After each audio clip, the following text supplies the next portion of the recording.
Hello guys, mga madlang people. Ito po yung ating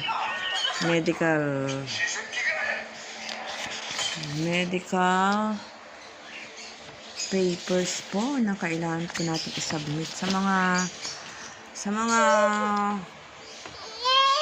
nag-abroad dyan na hindi po nakatapos ng kontrata. Kailangan nyo po mag-submit ng any documents na nagpapatunay na kung bakit hindi kayo nakatapos ng kontrata nyo para po meron po kayong mai-submit na mga kailangan sa OWA. Ayan po guys.